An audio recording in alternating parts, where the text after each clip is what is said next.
Yes,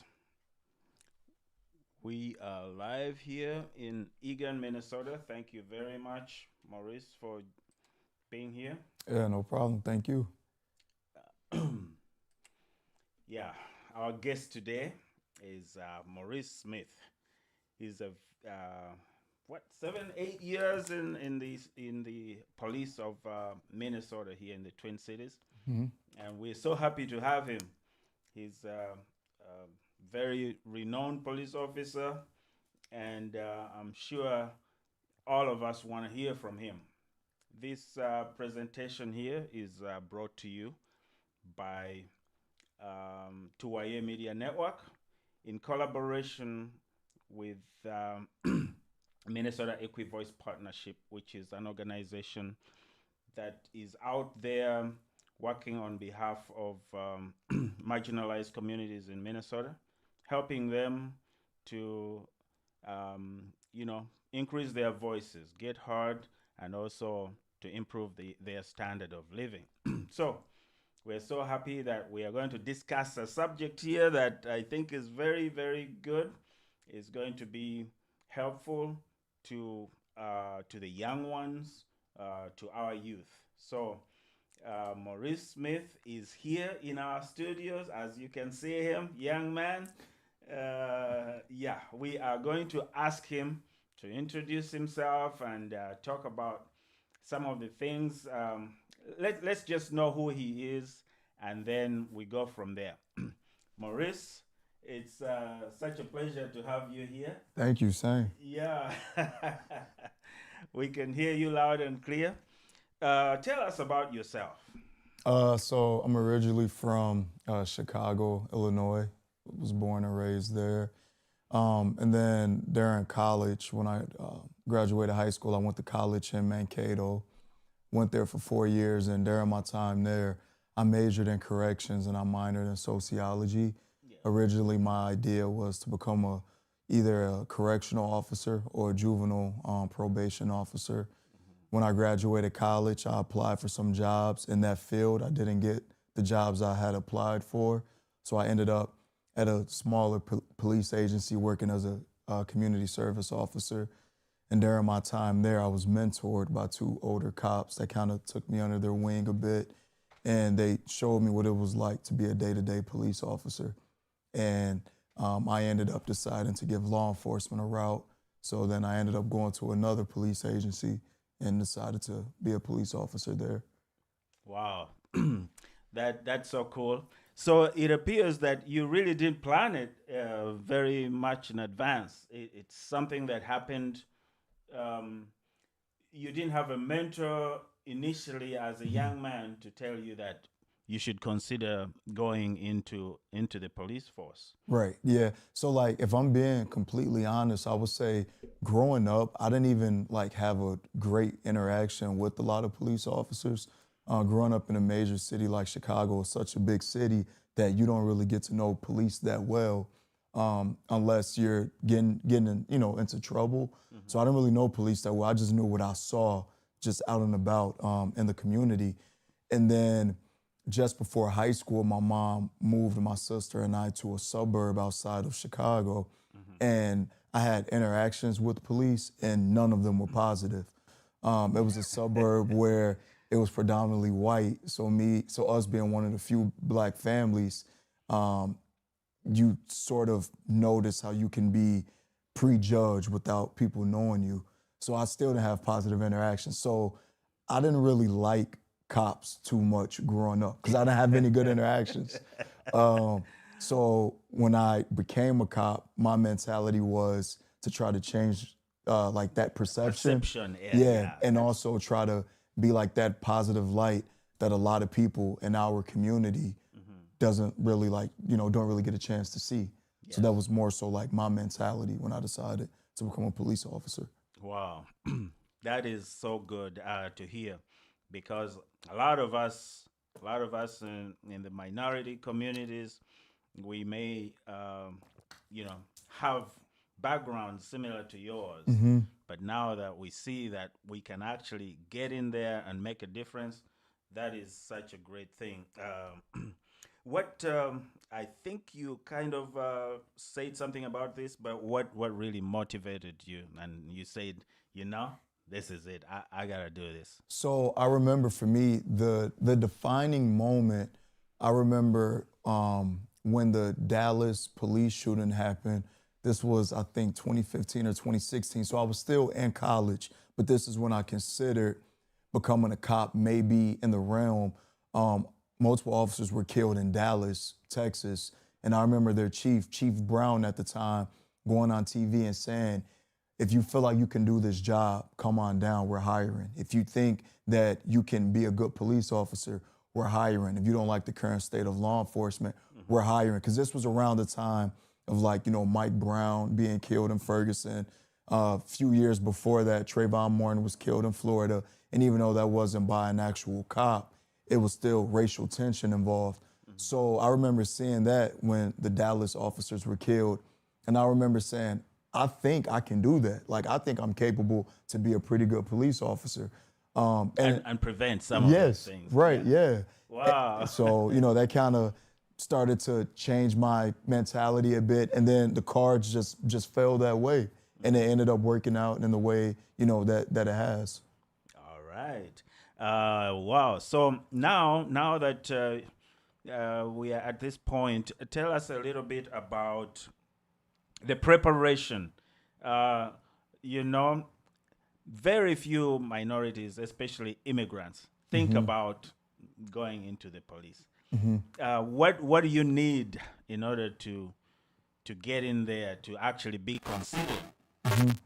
So in the state of Minnesota, you need at least a 2-year degree. A 4-year degree is great, but at least a 2-year degree. And then once you, and it could be in anything. It can be business, it can be communications, corrections, whatever, as long as you have at least a 2-year.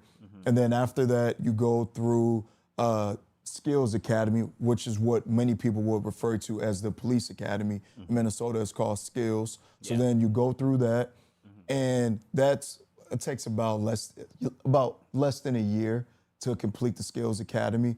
And that's where you're gonna learn the physical aspects of being a cop, so like the hands-on stuff, arresting, defensive tactics, shooting, things like that.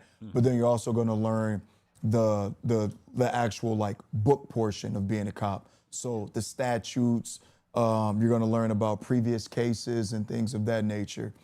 And then once you complete the Skills Academy, you're going to apply to once you finish the Skills Academy, you have to take the Minnesota Post exam.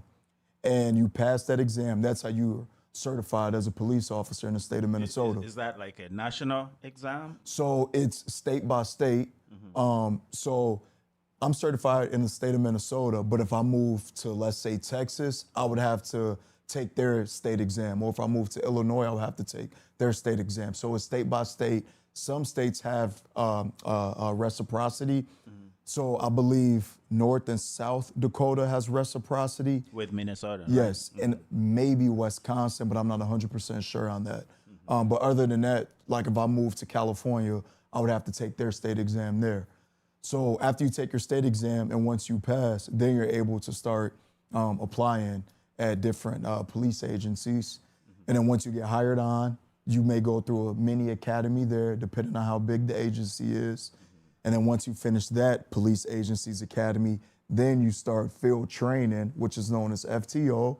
That can be anywhere from, depending on your level of experience. So if you're a new cop, that could be about 4 to 6 months, where you have a trainer with you every single day critiquing you.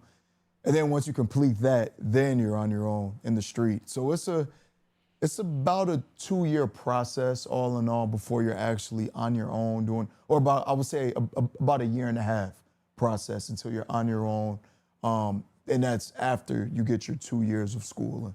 Okay, great. And are there requirements for continuing to do that training? Yes. Yep. So with the Minnesota Post Board, your license expire after 3 years of getting it. So you have continuous training. So I became a certified cop in 2017. I've been a cop since 2017, and I'm constantly in training to keep my license renewed. So let's And is that training on only physical, or no, is it both? it's everything. So it's the book work. It's also physical. It's driving. So like I have to go to like driving school every so often. We have what's called online trainings that we have to do every single year, and like it trains us on how to deal with people that have autism, how to deal with people that have people that are born with fetal alcohol syndrome. So it's different things. And then it's being up to date on like the current Minnesota state statutes with the like domestic assault. Yeah. So it ranges. There's a wide range of things that you need to stay up to date on. Okay. Very good to know. Now let's switch gears here. Let's see what has been the most rewarding part of your career as a policeman so far. I would say the most rewarding part has simply just being able to build those positive relationships with people in the community. So I was also a school resource officer for 3 years during my time with the police department. And the school I worked at, a lot of my kids are from North Minneapolis, a good majority of them. So when I first started, a lot of them didn't really trust me because they didn't have positive interactions with law enforcement. And it was pretty cool because over time, I got those kids to open up to me. I got them to trust me. I got them to believe me. I got them to listen to me. And, you know, some of them I still keep in contact with till this day. I'm no longer in the school. They've graduated, but we still keep in contact. One kid in particular, he sees me as like a big brother. So just moments like that, I truly enjoy. I truly appreciate. So you're a mentor. You become a mentor to those. Yep. And it's pretty cool because when I first started, I didn't think I would get to where I am now with a lot of them. So just things like that, or even if I'm out and about in the community and, you know, people see me and like they're excited, they trust me, you know, they're willing to tell me stuff. They're willing to allow me to help them. Just having that positive relationship with the community, to me, that's the most rewarding part of my job. Wow. Wonderful. That's great to hear. Can you share some real memorable experiences?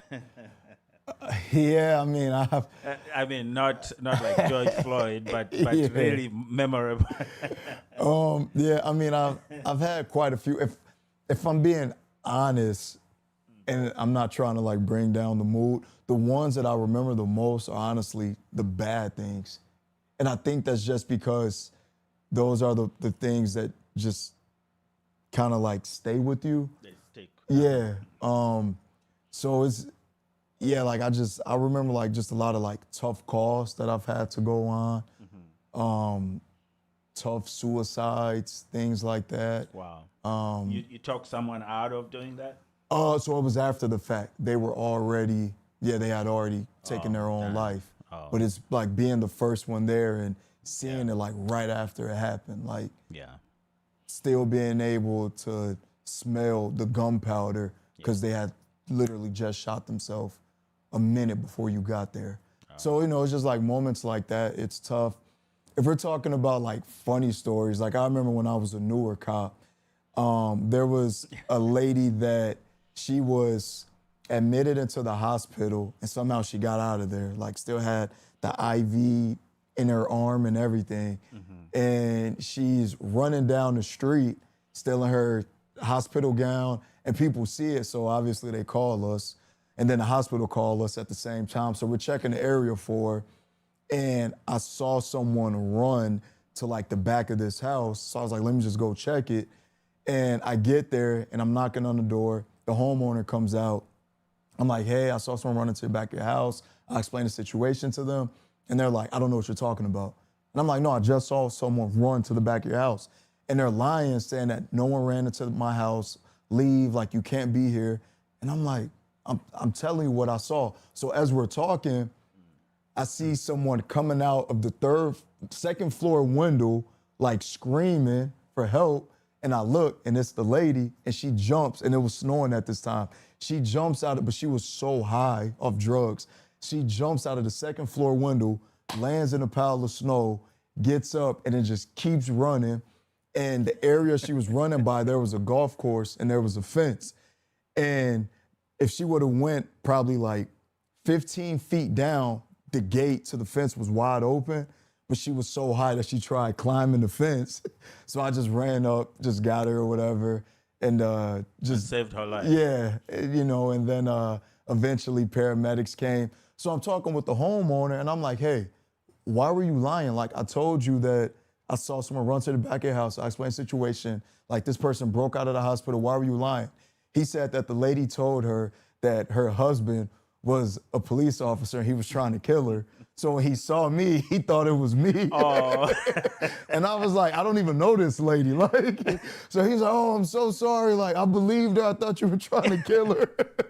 And I was like, no, like, I don't know her. It sounds bad, but it happened to me as well. I called the police. Someone was trying to get in our house over there in North Minneapolis. Mm-hmm. So I called the police.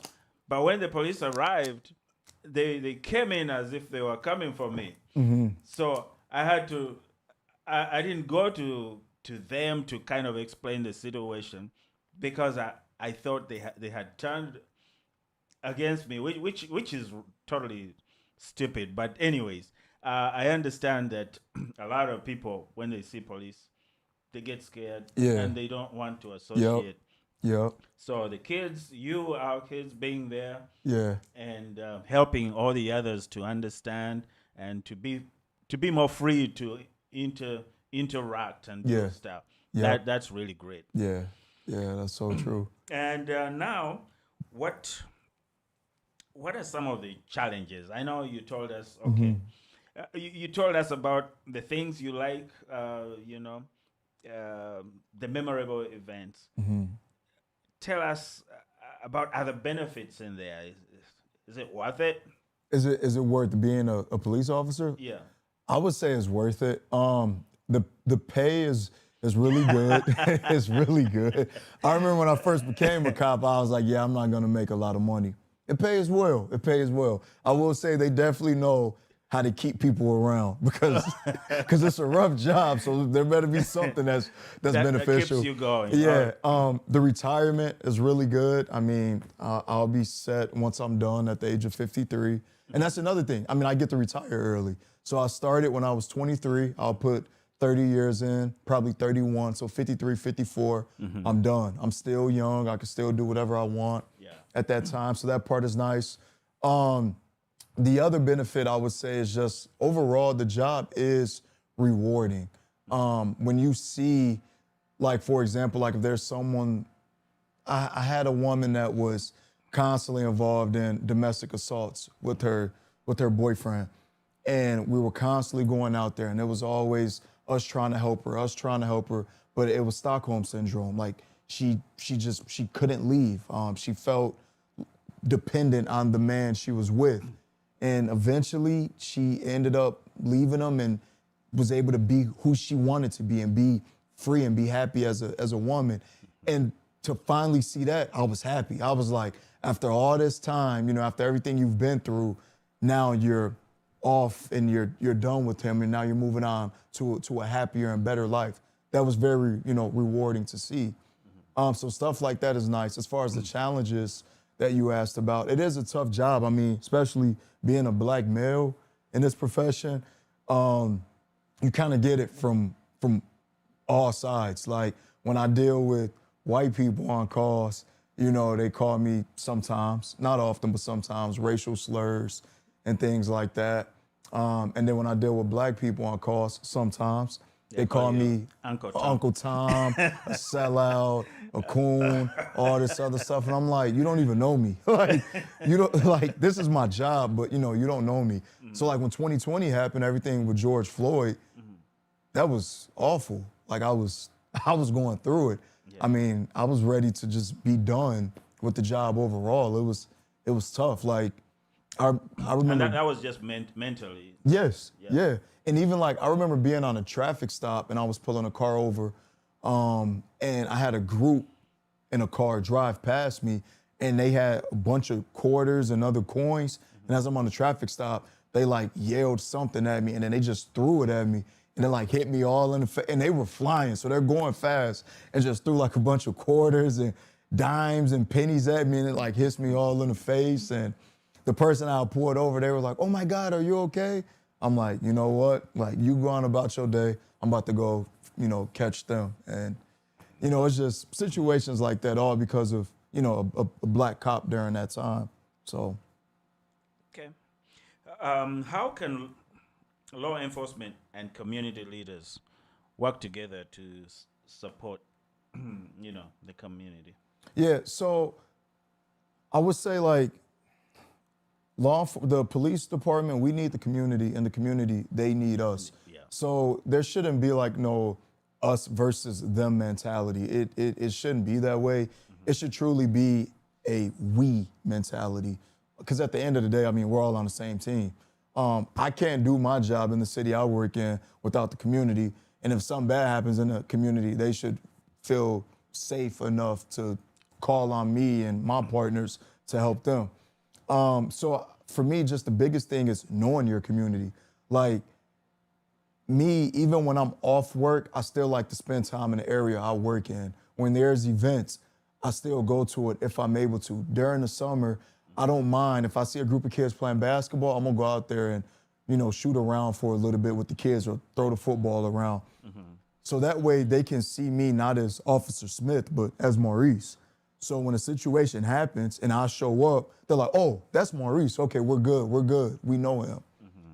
I feel like that's the easiest way, and also just the most logical way that the community and the police can come together as one when they feel like we're all on the same accord. It's not police up here on the hierarchy and the community down here. Like, we should be, seeing one another eye to eye. And I feel like if you have that established, then it can make your job so much easier, being a police officer in that community. And it should make your community feel safer, and it should make it healthier overall. That's great. That's let me add on to that before we take a break. I know we've been going for a long time. What have you learned about leadership from your role? I learned that there's different types or different kinds of leaders.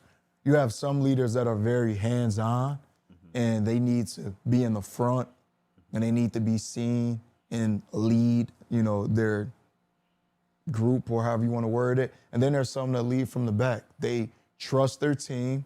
They tell their team what to do, and they trust that their team is going to do that the proper way, and they can just stand back and watch them.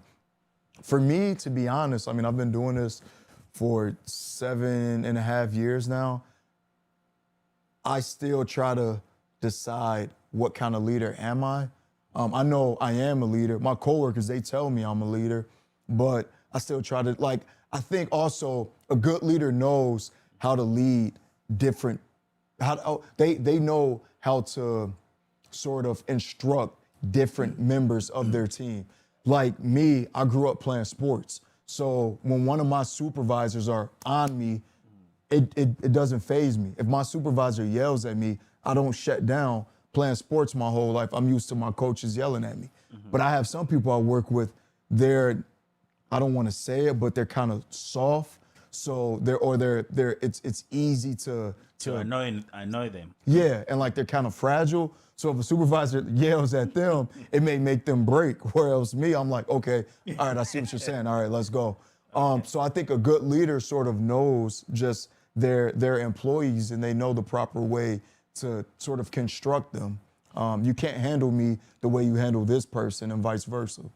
And your ability to be a leader there is definitely helpful for you to advance and get into higher roles. Okay. Right. Yep. Okay. That's great. How has serving as a police officer shaped your perspective on responsibility and community service? How has being a police officer shaped your perspective on responsibility and community, Yeah. So I would say that it definitely makes me more aware of my community. things I wouldn't have paid attention to before, I kind of notice now. And then as far as like with responsibility, I would say when I first started, I remember I told people, I said, the moment I feel like this job changes me, I'm done, right? I was like, the moment I feel like I'm a different Maurice, I'm done with this job. Well, within a year, it changed me, but I say it changed me in the sense of it always made me aware of my surroundings, but also I have a job where I'm seen as the one that's making this big time decision. Most of the time, I'm the one that's in charge. So when I'm off duty, it's trying to find that switch and being able to turn it off and not be in this Officer Smith role, but just be who I am as a person. And that was something I struggled with majorly, just not knowing how to differentiate the two. I was bringing work home with me and at times bringing my house to work and not being able to separate it. So as far as like the responsibility aspect of it, it was me now. I think now the way I handle it is I know that being a cop, it's sort of shaped my mentality to be a certain way. It's kind of like ingrained in me. But I think it made me more of like a protector also. Like when it comes to like family and, you know, my kid, like I'm very like protective of them. Like my mentality is nothing can happen to you. And even like financially. If I can protect it, yeah. Yes. And like financially,